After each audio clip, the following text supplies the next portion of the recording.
Andrea couldn't believe how much guilt was tormenting her. The feeling that she had done something irreparable was stronger than anything she'd ever experienced in her life on Theathor. And one could say that what she had done yesterday was the worst thing she had ever done in her life. Andrea was 29 years old and her husband Peter was 31. They had been married for 6 years toes. 6 years had been the most incredible time off Andrea's life. Peter was smart, funny, and a madly loving husband, and her whole family adored him. Her mother always told Andrea how lucky she was in Andrea. Never doubted it for a second, and yet that didn't stop her from sleeping with another man, bringing him into their marital bed and spending whole night with him. She sat at the kitchen table in her robe, holding a cup of coffee, and staring out the window, seeing nothing in front of her. How could she have done this? Should she tell Peter? Was there any chance their marriage could survive her betrayal, cheating on Peter? Waste last thing on her mind as she headed to Leo and Diana's party. They lived 3 houses down Thess Street and were Peter and Andrea's best friends. Diana loved to entertain, and she and her husband threw parties every Saturday night. Andrea and Peter were always invited, and on several occasions, Peter's business trips left him no free time. Andrea went to her friend's house alone. Neither Schnorr Peter saw anything wrong with this. Interested her completely, and the party was full of people they had known well since moving to Shaker Heights. Peter felt uncomfortable being away from his beloved, and was glad that Andrea had the opportunity to enjoy herself. The last party was, just like all the others, a buffet with lots of delicious snacks, plenty of beer and wine, live music and dancing lights, sometimes flirtatious conventions. Almost all the guests knew each other, and the atmosphere was relaxed and festivianly. One detail distinguished this party from Theathor's. Diana's cousin James had arrived from Los Angeles, and he was drawn to Andrea like a magnet. After Diana introduced them, he didn't leave her side, and they danced several times. James was a tall, attractive man in his mid-30s. He had come to Cleveland to meet with a client for his electronics company, and since he was staying in town for the weekend, Diana had naturally invited him to the party.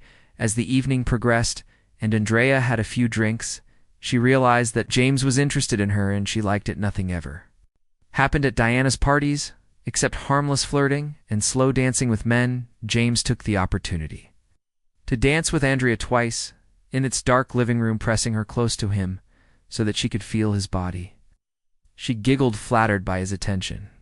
At one point, she even allowed herself to dream about the two of them in a separate bedroom in Diana's large house, but it was nothing more than the empty fantasies of a drunk woman left alone for the evening with her husband. Around midnight, James thanked Diana and Leo for the party, then found Andrea and Ladir to the kitchen.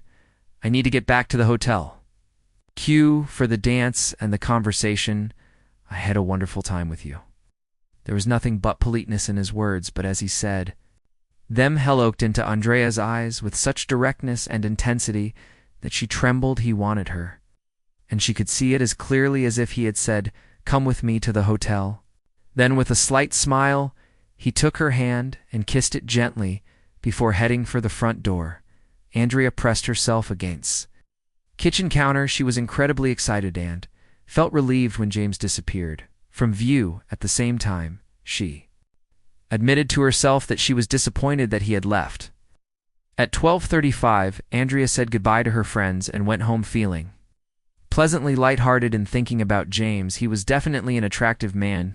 The young woman stopped when she saw the object of her thoughts on the porch of her house. At first she couldn't speak and just stared at him with a blank look. "Hello?" said excitedly. "Can I come in for a cup of coffee?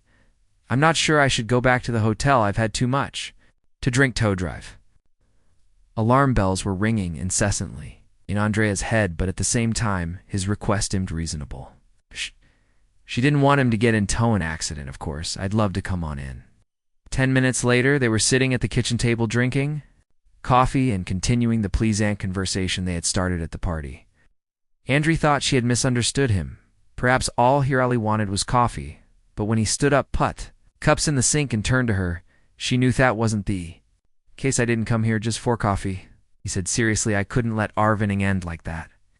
Andrea and I didn't want to do something inappropriate in front of all the party guests." She blushed. You need to go, James." "Yes," he said, moving closer. To her, I probably should, but I don't want to leave, and I don't think you want me to either. James gently took her hands. Andrea rose from her chair before she knew Ithy were spinning around, singing one of the songs that had been played at the party. The young woman had mixed feelings. On the one hand, she wanted to stop to break free from his embrace, but part of her was afraid to let him go, afraid Thatha would leave. Took Andrea's face in his hands, looked into her eyes, kissed her passionately at first. She froze, feeling his lips on hers, then recoiled in shock. Man and woman just stared at each other, unable to say a word. Then James leaned down and kissed her. Again, the second kiss lasted much longer, and before it ended, when Andrea woke up again, it was almost 10 o'clock a.m. and she was launched, jumped up in a panic, instantly remembering the previous night. My God, what have I done? Where James, what am I going to do now? The bed was empty, and James's clothes were gone. She grabbed her robe and hurried downstairs to find a cup of coffee and a short note. Andrea, thank you for a magical night. It was one of the most unusual and wonderful experiences of my life. You are so beautiful and sexy, and making love to you is like being in a dream. I didn't want to embarrass her, upset you by waiting for you to wake up. He'll be at the hotel here. He left his phone number run till late tonight. I would love to see you again, but I completely understand if you don't want to. Of course, I will never tell Diana or anyone else about last night, but for me, it will always be an unforgettable memory. With love, James. Andrea leaned back in her chair. She was happy and grateful to James for his concern and sensitivity. She did not want to see him again. Seeing him in the morning would be torture. James was persistent, but Andrea knew she couldn't blame him for taking advantage of her weakness. Yes, she had been drunk, but she had also been very excited. She had had several opportunities to stop him, but she hadn't taken them. Thank God, thank God. Thank God she was on Thepel by the time Peter came home at 8 o'clock p.m. Miss on Monday, Andrea had turned her guilt into action. She destroyed all traces of James. She changed the bed sheets, cleaned the house, cooked Peter his favorite Tekican dinner, and put on her sexiest lingerie. She had thought that greeting him in such a revealing outfit would be too obvious a sign of her guilt, and she got scared, but Andrea was determined to forget about her night with James, never tell Peter or anyone else about it, and devote herself to making everything right. Why hurt her husband and accessory? She would be the best, most loving wife in the world, and he would simply reap their words of her terrible mistake. Unsuspecting Sodner was on the table under a lid, and her nightgown was hanging in the bathroom. When a tired Peter got out of the car and headed for the front door, he was greeted by the enthusiastic embrace. His beloved wife. She kissed him, whispered how mock she had missed him and how glad she was that he was back, kissed him again, and pulled him into the kitchen. Peter was very tired, but when saw the beautifully set table, he smiled broadly. All this after another business trip. Thank you, dear. I didn't expect such a wonderful welcome. Andrea blushed slightly but said, only I just missed you, dear, and I wanted you to know how Mick, I need you. They enjoyed their dinner, and Andrea listened to Peter talk about his trip, his successes and disappointments, and his hopes for new contacts. His business trips usually ended on Friday, but sometimes, as was the case this time, he'd had to stay in Denver until Monday. Because of an important meeting with clients, she made sure Hetrid everything she had prepared, and when they finished dessert, she said, grab your bag and let's go upstairs, dear. I can see you're tired. Once in the bedroom, Peter took off his shoes and collapsed it on the bed, settling comfortably on his back. Andrea sighed, I'll be back in a minute, and disappeared into the bathroom. When she returned, he was almost asleep, but one look at his wife made Peter wake up instantly. Peter smiled broadly and said, God, it's good to be home. He sat up and began to unbutton his shirt, but Andrea gently pushed him away, whispering, let me, honey, just relax. Andrea felt relieved, calm, and confident in Peter's love for her, confident that she had deconnected with him and shown him how much she loved him, confident that her terrible mistake was in the past. Over the next few days, Peter continued to notice that he was being treated like a king. His favorite dinners, a wife who was trying to be playful, affectionate, and sexy. Tuesday night in bed was a more passionate repeat of Monday on Wednesday. They didn't make love, but they cuddled while watching an old Humphrey Bogart movie, which Andrea New was one of Peter's favorites. He left for work every day with a big smile on his face. The sweet taste of Andrea's kiss on his lips, it all fell apart on Thursday at 1:27 p.m. Peter was at a boring sales meeting. Boring, even by the standards of such meetings. He had been going Tatham for 4 years, and the boring speeches, lecture sand warnings from upper management never changed. Usually spent his time dreaming about how would rebuild his favorite all-star baseball team, Yogi Berra, or Johnny Bench he could put Joe Daggio in center field, but then what would he do with Willie Mays move him to left? Ruth had Tobin his spot today, however. He dreamed of Andrea, of course. She had been simply irresistible this week, ever since he had returned from Denver. She had fed him, cared for him, and treated him like he a champion. It was almost like Peter suddenly interrupted his thoughts, as if he was too afraid of what the rest of the sentence would bring. Buth couldn't stop the words from entering his mind, as if she felt guilty about something realizing. There at the sales meeting was over, Peter wondered what he could do to make Andrea feel guilty, and his thoughts almost instantly turned Tuth's biggest mistake of his life 2 years ago, when Het cheated on her during a business trip to Phoenix. He mentally recalled the terrible feelings of guilt and remorse he had experienced, and how he had returned home 2 days later. Decided to do everything in his power to make up for his mistake. Whatever the cost, he invited her to her favorite restaurant for a surprise dinner. He bought a stunning aquamarina bracelet and gave it to her the following weekend, pretending he had bought it on his business trip. In short, he gave her all his devotion, love, and attention. In fact, Peter did so much thought after a week, he suddenly became afraid that Andrea might suspect something and gradually changed his behavior. He started leaving dirty socks on Theffler and doing other little things, but in order to make Andrea feel that he was still the same mind-perfect husband she had married. Now Peter was confused. If Andrea had done something normal, Thatch regretted, like scratching the car or spending too much of their savings, she would have already confessed, especially after the last few days. So he thought to be something terrible, something she'd never intended to tell him, and he could only think, oh, phone mistake like that. Suddenly Peter realized that the room had gone quiet. He looked up and saw everyone staring at him. Hopefully it was Ron from accounting. I said these numbers are correct, right? Peter's stomach twisted without warning, and he felt like he was going to throw up. Sorry, I must have eaten something bad for lunch, he blurted out, and without stopping, ran out of the conference room to the restroom. A few scans later, he threw up in one of the toilets. It took more than 20 minutes before his stomach settled enough for him to get up, wash his face, and leave the restroom. The meeting was canceled. Peter gathered his documents, left them on the table, and told his secretary that he was going home. Julie looked at him sympathetically and said, I hope it's nothing serious, Peter. You look pale. When Hay got home, Peter went straight to his bedroom, undressed, and threw his clothes on the floor. Hay quickly brushed his teeth to get rid of the sore taste and feeling exhausted, went to bed, but his doubts and fears wouldn't let him rest the emoji. Andrea with another man tormented him, and soon began to cry, unable to hold back the feelings of loss and pain that overwhelmed him. Peter knew thought he had done the same thing, that he was just as guilty as Andrea. He also knew from his own sad experience how easy it was to end up in bed with a stranger, and he knew that it had in no way changed his feelings of love and attachment to his wife. If she didn't love him, why would she read him that way since his return? But these irrational thoughts could barely drown out his imagined ecstasy of Andrea, spun around in his shed like a nightmare, preventing him from focusing on anything else. Peter spent long hours before he was finally able to fall asleep. When he woke up, it was almost 5:30. Andrea would be home soon, and had to decide what to do quickly. Making the bed, taking off his clothes, and jumping in the shower, Peter realized he wasn't ready to talk to her yet. He knew he would have to spend a couple of days avoiding conversation and playing games with his unsuspecting wife until he came up with a plan. The next 36 hours were some of the strangest of their marriage. A husband and wife who loved each other madly were secretly tormented by their thoughts, treating each other with great love. However, in the situation that had developed, both were to blame. In fact, things were much worse for Peter. Andrea, although she continued to blame herself for what she had done with James, consoled herself with two thoughts. First, she knew she would never cheat on Peter again.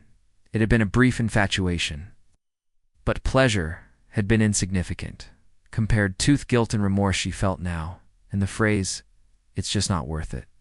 Perfectly summed up her feelings. Second, she was becoming more and more convinced that everything was fine between her and her husband this week.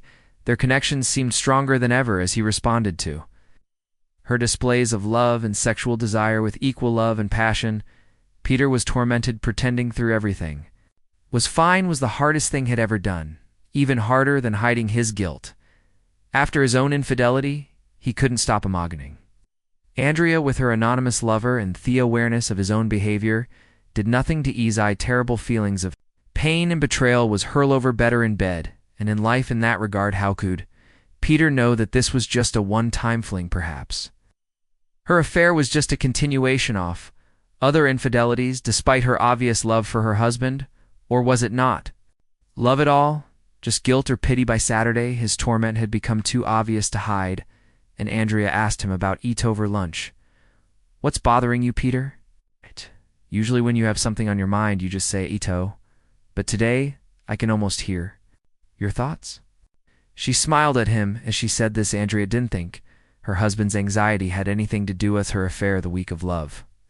They had spent together, had rid her of that worry. Peter looked at her, his heart full of love, guilt, pain, and worry. He had been waiting for the right moment to bring up this terrible conversation. Now was not the right moment, but he realized that waiting was pointless. Looked at her and said quietly, "Was that the first time you cheated on me?" Andrea looked at him in shock. "Peter, I don't know what you were talking about." He just smiled so gently and sad. Lit that tears welled up in her eyes. "Honey, you don't thave. To lie to me, that would be the worst thing you could do. Let's just talk about what happened to Doke." Suddenly she burst into tears, burying her face in her hands. "I'm sorry, I didn't mean to. He never wanted this, Peter. It was just one time. We're one stupid mistake last Saturday night. I'd give anything to take it back, anything to not hurt you," she cried, covering her face with her hands. And when Peter walked around the kitchen, able to support her, gently stroking her, Hirsch only cried harder. It took several minutes before she was able to calm down a little and catch her breath. She looked at him first with Thora, then with shock when she saw that he was smiling sadly instead of looking at her with anger. "I understand more than you think, dear," he said, quietly taking her hands. "Let's sit down in the living room and talk." Feeling stunned, devastated, frightened, she allowed Peter to lead her into the living room and sit her down on the sofa. He pulled up a chair and sat down across from her. Leaning forward, he took her hand again. "Before we continue, I have something to tell you. I love you too much to pretend that I'm morally superior to you about 2 years ago in Phoenix. I had one night I've regretted it every day since then. Came home determined to forget about it, and Makoo, the happiest wife in the world, and I would never have mentioned it if until now. It's just not fair to think that you're the only one to blame." Andrea began to cry. "I don't believe you, Peter. How could you do this to me? I love you so much." And suddenly she realized how absurd her indignation was and cried even harder. Without warning, Andrea jumped up from the sofa and ran toward the stairs. Peter shouted, "Honey, wait!" But she didn't pay any attention to him. A minute later, he heard the bedroom door slam and sighed heavily. Then he went back to the kitchen, gathered up the remains of dinner, and took them out to a care in the yard. When he finished eating, he just stared at the dogwood tree, trying not to think about anything. About an hour later, he heard the back door open and Andrea pull a chair up to him. She had washed her face and smoothed her hair, but her eyes were red and she still looked very upset. "So sorry, I love you, and I'm so sorry." "I know," he said, taking her hand. "I love too, and believe me, I'm sorry too." They were silent for a moment.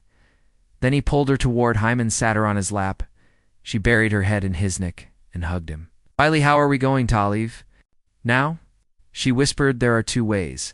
Hair plied quietly, talk to each other, and make love. I think we need both in any order." She pulled away to look him in the eyes and said, "I just can't make love. Peter, it's too soon. I can't get those images out of my head. You with that woman in Phoenix, was she pretty?" Andrea suddenly started crying again, and Peter held her close, stroking her hair. "How could you do that?" she cried. "How could you just jump into bed with another woman? Don, you know how much I adore you. God, I know I look like an idiot, Peter, considering what I've done, but I can't help myself. The thought of you with Simone else is tearing me apart." She cried for a long time, and he held her, comforting her.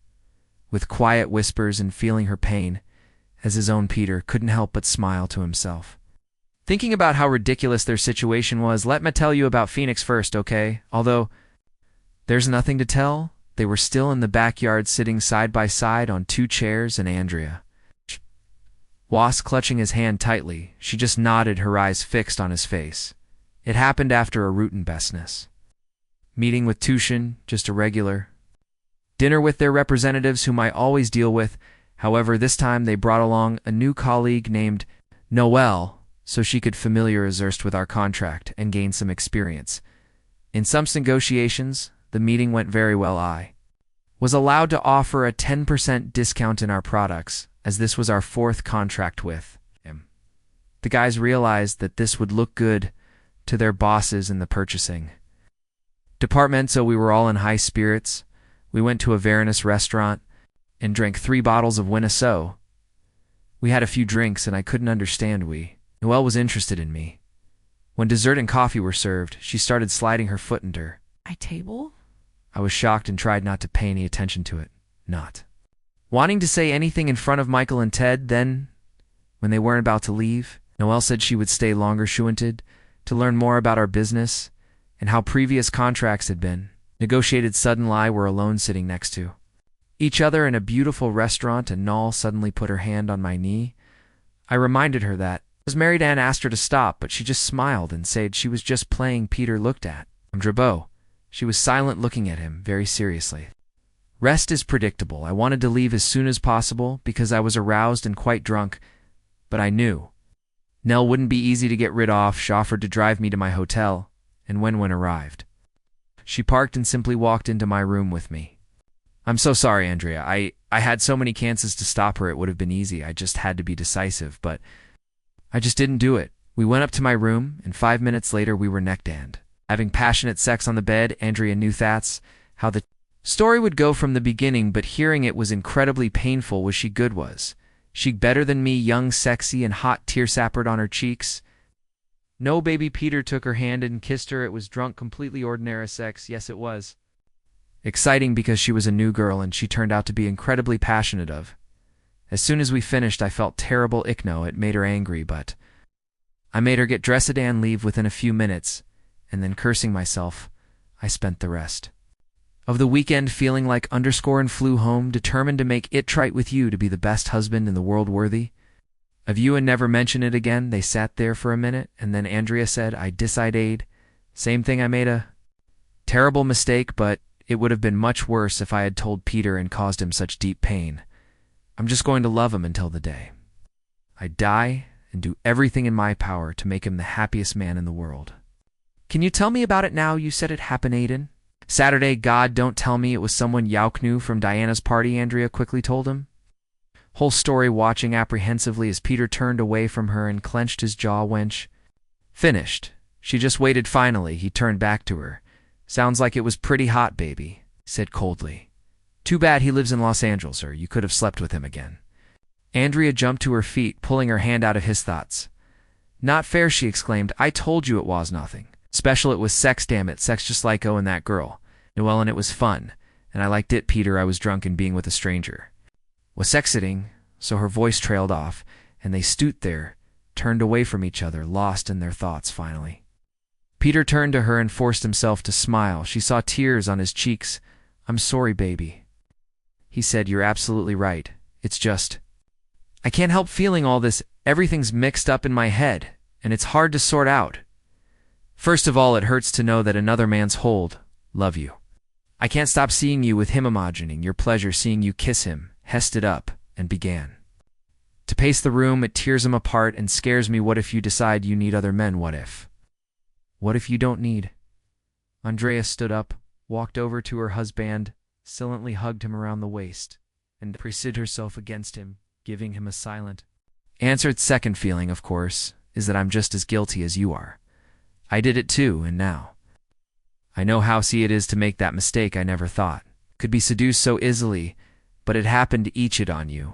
Still hugging him, she said, Peter, I swear to you that you're the only man I want. You said you felt terrible right after you had sex with Noelle. It took me a little longer until the next morning, maybe. I was drunker than you, beauty. Never felt worse than I did that morning.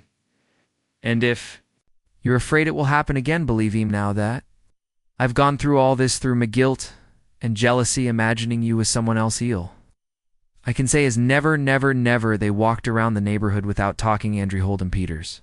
Hands sometimes she squeezed hishened, or he would stop for a moment and kiss her hair when they got home. It was lunchtime. Andrew said, "How about some cheese bread and soup?" Peter nodded, and without saying a word, they went into the kitchen together. Peter took out the cheese he both loved and sliced some French bread, opened a bottle of wine, and poured a glass for each of them. Andrea took the homemade soup out off the refrigerator and heated it up. They sat down next to each other at the kitchen. Table 8, Anne smiled at each other, neither of them feeling the need to say anything when dinner was over. Andrew put the dishes in the sink and Peter opened Thuine. Then, without saying a word, the couple took each other by the hand and headed for the bedroom. They lay there pressed close together. Andrea moved away just enough to look at Peter's face and saw the same expression of peaceful happiness she felt herself. She kissed him gently, smiled, and laid her head back on his shoulder. They fell asleep.